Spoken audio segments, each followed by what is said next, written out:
In this video, you'll learn how to edit the footer in Mailchimp. By following these steps, you will be able to customize the footer section of your email campaigns effectively. Begin by navigating to the Mailchimp homepage. Open your web browser and enter the Mailchimp URL. Once the page loads, you will see the dashboard where your campaigns and audience information is displayed.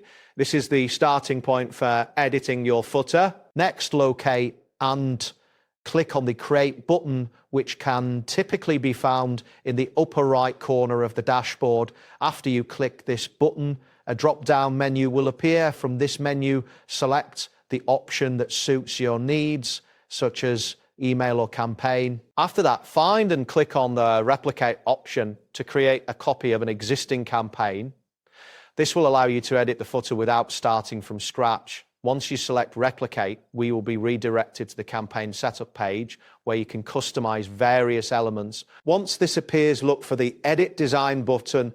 Click on this to enter the design editor, where you will have the ability to modify the layout and content of your email. This is where the footer can be edited, among other sections. Now click on the footer section of your email template. This section is typically labeled and easily identifiable. Once you click on it, you will see options to edit the content within that footer area. Next, you can edit the text in the footer as needed.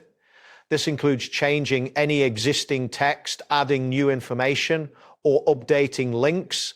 Make sure that any text you add aligns with your branding and provides necessary information to your recipients. If desired, you could also change the logo in the footer. Look for the option to upload or select a new logo. Be mindful of the file size and format of the logo you choose, as this can affect the loading time of your email. Once you have made all necessary changes, ensure everything appears as you want it. Finally, after making your edits, look for the Save button to apply your changes.